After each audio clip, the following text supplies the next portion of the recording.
Hey guys, welcome or welcome back. Tisha here, back for another episode of My Five Wives. This is season one, episode three, Turkeys and Ticking Clocks. Go ahead and do me a favor and hit the like button as we talk about Thanksgiving and babies, because that's really what this episode was about. As a reminder, I'm going to put these ladies back on the screen so we, as well as myself mainly, can remember or put a face to whom I am talking about. So the episode begins with us being reminded that Brady juggles a lot. His biggest concern right now is making sure that he's there for his kids, especially his son Lake, who is 11 years old and has a taekwondo test coming up on Saturday. We see Robin's son helping Rhonda's son, who is Lake, to practice to make sure that he can get his belt. This is what I like to see. When you're telling me that we have a polygamous family, I like to see the intermingling of all of the children, not just certain groups of kids, but everybody interacting and everyone looking out for each other. And I think we get a lot of that with this family. Now, Brady really wants to make sure that he makes this because he's missed some things in the past and he does not want to miss this test, which we see towards the end of the episode that he does make it and Lake is happy. By the way that they edited this thing, they made it seem as if he came in midway through the testing. But based on some of the angles while he was taking his test before they showed us Brady was there, it's clear to me that he made it on time. We saw him in that plaid shirt recording his son. And so he obviously was there. We see him, Lake, go over a few combinations. Then we see him. He struggles at first, but he does manage to break the board with his foot. And he ends up getting his purple belt with no provisions. That means that he excelled in all things. So I noticed that Rhonda's kids, because this was Rhonda's son, Rhonda's kids were there, but I wonder if some of the other ones were there to watch this as well. As we learned in episode one, Rhonda wants to add another child to the Williams family via adoption. So she and Brady have been talking about adoption. Even though it seems like he's hesitant to me, Brady has been supportive of her decision to adopt. But this does put the family at risk because polygamy isn't legal. They aren't breaking laws in terms of bigamy because he's only legally married to Polly. But as Brady points out, they are breaking a cohabitation law, which means it is a crime for them to be living together and acting as a married couple in a loving, committed relationship that's similar to marriage for more than one person. And that's what he's doing. So Rhonda has not even really looked into this. She doesn't know pricing or requirements or any of the major things that I would think, if this is something that you genuinely wanted, that you would be looking into. So Brady tells her, like, you got to look into this so we can see what it is that we're facing. For them to move forward with something, everyone needs to be on the same page. I think that it's nice that he's willing to support her, but it makes me wonder how often the family like objects to things just because, in order for it to be something that they're willing to do, I hope that I made that clear. In order for it to be something that they're willing to do, everyone has to agree across the board. So if there's a vote put out and one out of the five wives are against it, then that means it doesn't happen. So I wonder if at times some people aren't willing to express themselves because they don't want to be that one outlier. So while Noni comes over there to visit, she mentions her concerns with them being polygamous and this whole adoption thing. She wonders if they'll even get past the first step. They end up talking about, the joys of the little ones as Noni's holding one of her girls, which is why Noni points out that she doesn't know if she ever wants to say she's truly done.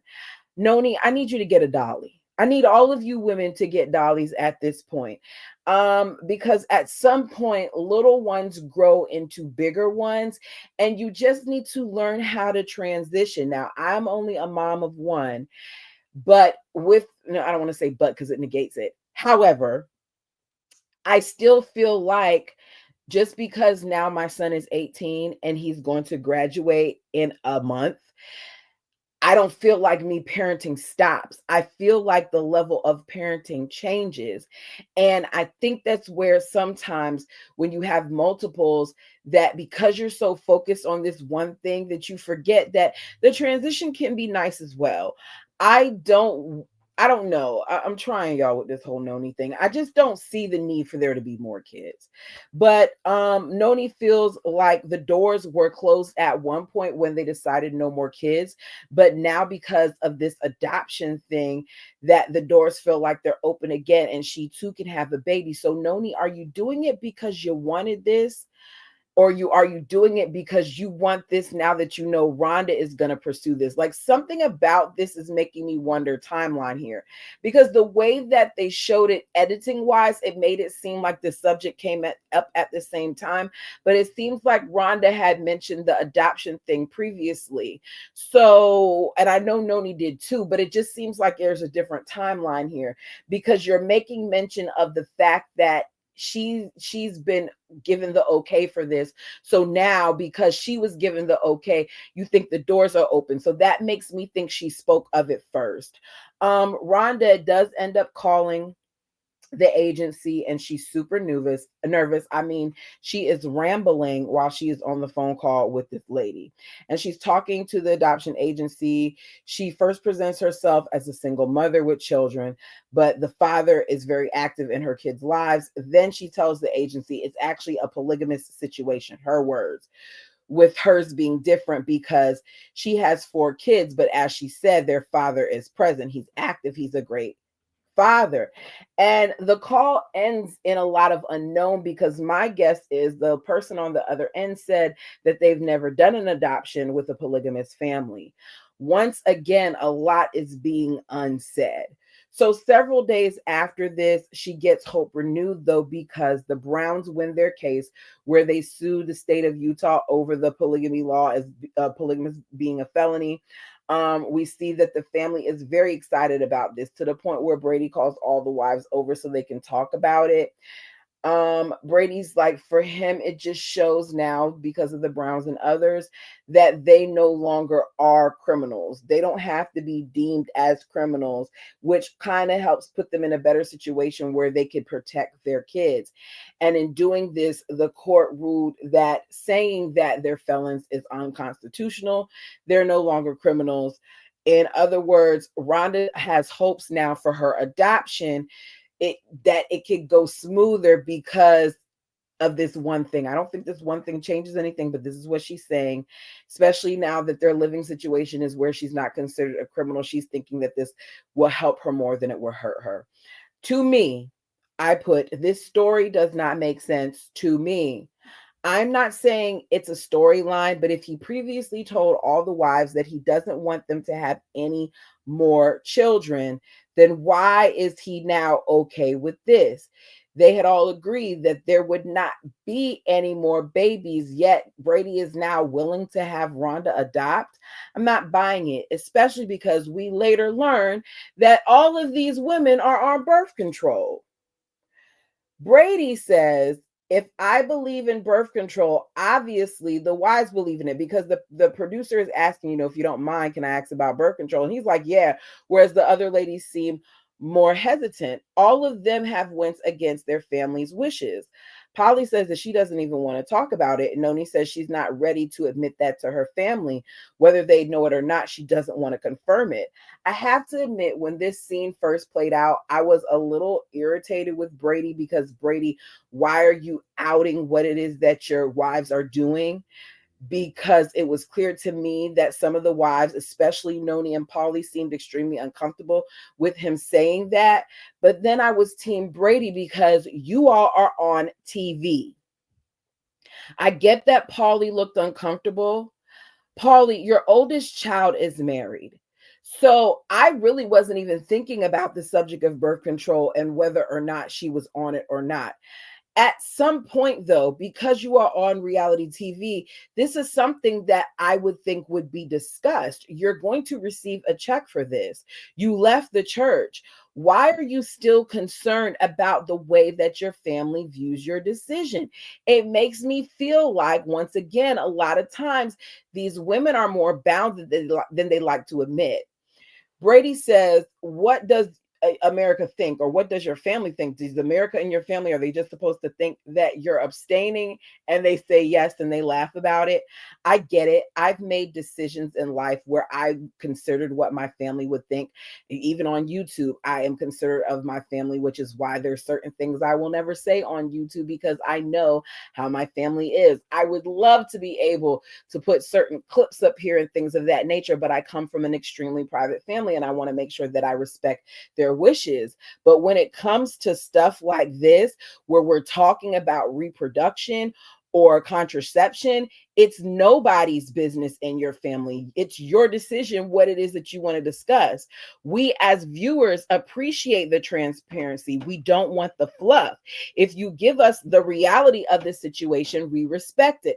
And the reality is that even though some of their family is going to feel a way about them using contraception, even though some of them are going to be mad because these women have taken the decision out of who they would say is God's hands, which, you can get pregnant while, on birth control. I look at me. Y'all, TMI, for years, I was using the same birth control. I started using birth control before I even was having any relations to help regulate my cycle. And when I say, they told me, "You've been on this for so long, you need to change it because your body will get used to it and you need to make an adjustment." Why did I get pregnant once they changed it? Whole time, no problem. Y'all switch up my medicine on me, and then boom, I'm pregnant. I mean, literally, like 4 months later. Yeah, well, that whole time I was good. Just, anyways, the point is, they use it, they said it. Thank you, Brady, for being honest about it. So Noni is another wife that wants to add to the family. She mentioned it a couple months ago. Brady told her that he had to think about it, mainly because he's already stretched thin and he has to consider the financial restraints. She wants to make sure that if she wants to have a baby, she can. Even though they have a lot on their plate, she says, even though they're stretched already, it's something that she really wants, because she may possibly want another baby. This is another one of those situations where I don't get why you want to know if you can have another baby, especially when you previously said that the family had already said that it's off the table, the doors are closed, no more babies. Brady's like, "I get what you want. One of the things I'm concerned about you carrying another baby is your health, because pregnancies are not the easiest on you."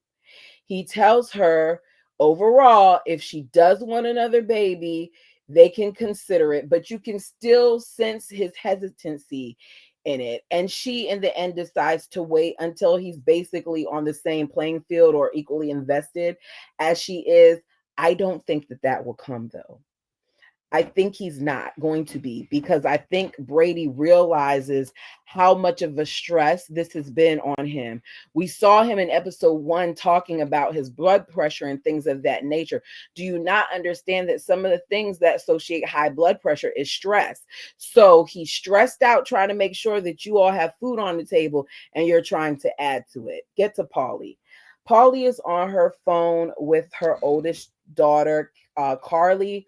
She is a monogamist. Her parents did not raise the children to feel like if they do not marry into polygamy, then they would be going to hell or they wouldn't make it to the kingdom. That's not the way that they raise their kids. I respect them for that. So her daughter is a monogamist. She is married to her husband, whose name is Jake, and she will be spending Thanksgiving with his family. So Paulie's just talking about, how she misses her daughter. But she does feel special. Her and Brady are talking, and she's like, I feel very special because I've had a lot of firsts with you, and now I'm a little hesitant about what Thanksgiving is going to look like, because this will be our first time having Thanksgiving without her. And Brady says, it may be hard on you. He said it may be hard on me and even harder on you, but I'm going to miss her too, to the point where I feel like I want to cry. And, it's cute to see. I love when men are honest about their emotions. And I love the fact that I see this guy, Brady, and from what I could tell right now, I do not see a favorite. He is really, really a solid individual from what I can tell. And I'm appreciating that. And Brady, don't make me bite my tongue. But you seem to be doing a really, really good job with navigating this situation with your wives. So Rosemary and Robin are in the kitchen. Robin has an assignment for school to write and read a poem out in front of her class. I think it's for creative writing.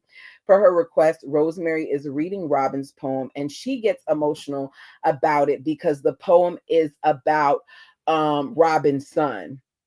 She feels a way about the baby thing because she too wants to know if she could have a baby. She thought that they were done as a family having babies, but now with the baby discussion back on the table, she's trying to figure out if she too wants a baby. Y'all got to stop with all this baby talk.